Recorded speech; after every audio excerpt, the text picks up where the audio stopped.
이번 부동산 88 대책 정말 미쳤네요. 미래 세대를 위한 대책 너무 좋은 것 같아요. 자, 이렇게만 된다라고 하면은 10년 뒤에 집값은 안정적으로 갈 것 같아요. 그런데 현재 지금 집값은 내용 보시죠.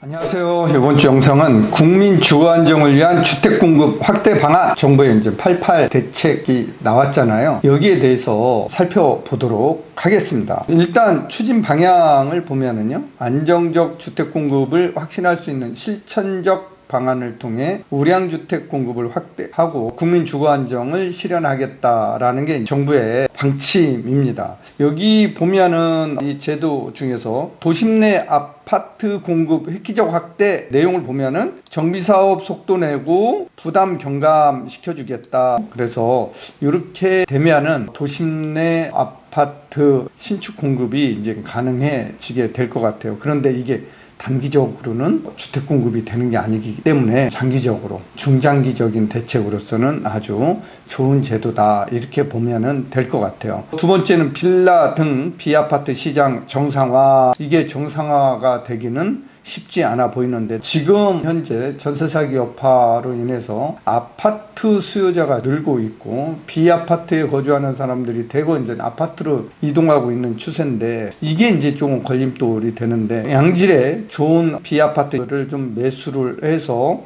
좋은 가격에 공급을 하면은 이게 이제 아파트 수요를 분산시킬 수 있는 단기적 효과가 나오는 그런 이제 제도인 것 같아요. 여기 보면은 사업자, 임대인, 실소유자, 임차인, 맞춤형 세제 청약 지원, 임대사업자에 대해서 확실하게 세제 혜택을, 종부세, 양도세 이런 혜택을 주면은 많은 개인 임대사업자들이 비아파트를 매수해서 빌라를 임대를 하게 되면은 시장에 순기능 역할을 하게 되는 거죠. 그래서 이 정책은 단기적으로 효과가 조금 있는 정책이다, 이렇게 보면은 될 것 같습니다. 수도권 공공택지 신속 공급 확신 부여, 22조 미분양 매입 확약 제공. 미분양 아파트가 많은데 이거를 매입을 확실하게 해서 시공사들 부담을 덜어주고 시공사들이 다른 데 또 착공을 할 수 있도록 현금 흐름을 원활하게 해준다라는 거고요. 후 분양 조건부 공공택지 선 분양을 허용해준다.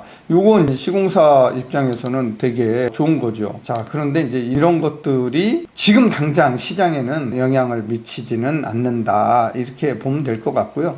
서울 수도권 신규 택지 발표, 이것도 장기 미래 세대를 위해서는 굉장히 좋은 제도입니다. 그래서 이러한 정책들이 계속 추진되어야지만 향후에 집값 안정에 도움이 된다. 또 주택공급 여건 개선, 보증대출 35조 원 공급을 하겠다는 거죠.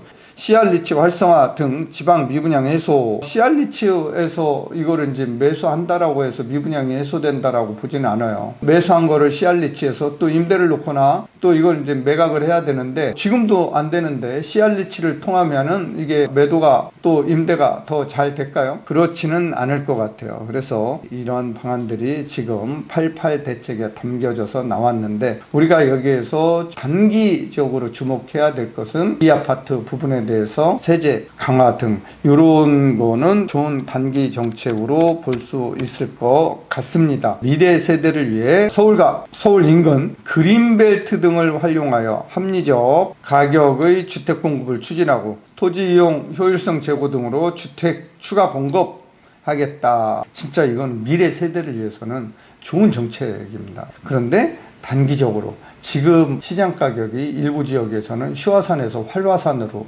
지금 바뀌어 있잖아요. 이 활화산을 휴화산으로 만들 수 있는 이런 대책은 되지 못하는 것 같습니다. 자, 그러면은 지금 정부 대책에 대해서 언론 반응을 한번 보겠습니다. 그린벨트 해제에서 입주까지 10년 불붙은 시장 진화엔 역부족. 해제에서 입주까지 10년인데 저는 입주까지는 한 15년, 20년 걸리지 않을까요? 10년이면은 굉장히 빠릅니다. 그런데 그렇지는 못할 것 같아요. 전문가 5인이 시장에 대해서 어떻게 얘기를 했는지 한번 보도록 하겠습니다. 전문가고 저도 나와 있네요. 자, 내용을 좀 보겠습니다. 정비사업 긍정적 측면, 정비사업 기간 단축, 이거 좋은 거죠. 그 다음에 공공 신축 매입 공급 확대, 정비사업 규제 완화, 이런 얘기들이 지금 나오고 있고요. 저는 여기 뭐라고 얘기를 했냐면은 비아파트 청약 무주택 범위 확대, 비아파트를 가지고 있어도 청약하는 데는 이게 뭐 부담 없이 해주겠다, 주택수로 안 쳐주겠다,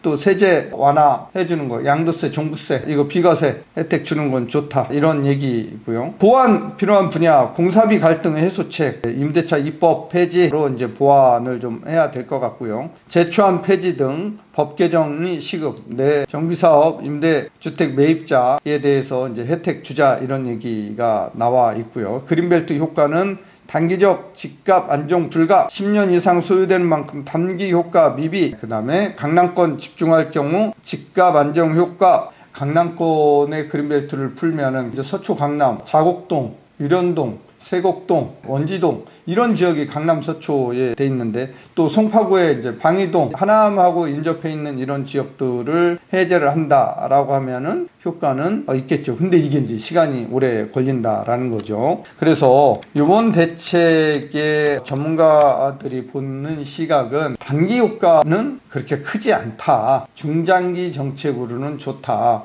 이렇게 전문가들 평가를 얘기할 수가 있을 것 같습니다. 서울경제를 보면은 정부가 서울 강남 지역 등 수도권 그린벨트 해제해 8만 가구 주택, 이게 진짜 우리가 몇만 가구, 8만 가구, 5만 가구, 10만 가구, 진짜 이 발표는 풍년이에요. 공급하겠다는 발표. 근데 입주는 가뭄이네요. 네, 입주가 돼야 되는데 입주 물량이 이게 쉽지 않다라는 거죠. 자, 이러한 정책을 이제 뭐 그린벨트 해제까지 들고 나온 이유는 서울과 수도권 집값을 잡기 위해서인데 10년 이상 걸리는 이런 사업이다 보니까 잡기는 쉽지 않을 것 같습니다. 그러면 이러한 정책이 나왔는데 내 집 마련 어떻게 해야 되느냐, 기다려야 되느냐, 지금 뭐 청약 물량도 많이 나오고 그러는데 기다려야 되느냐, 이런 거 분양받으려면 싸게 공급한다라고 했으니까 천만의 말씀. 저는 이런 대책에도 불구하고 작은 계획이 서 있고 내 집 마련을 준비하신 분이라면은 이런 정부의 정책은 미래 세대를 위한 정책이다, 이렇게 보시면 될 것 같고요. 여러분들은 내 집 마련 스케줄에 따라서 내 집 마련 하시는 게 유리해 보입니다. 네, 오늘 영상은 여기까지 하겠습니다.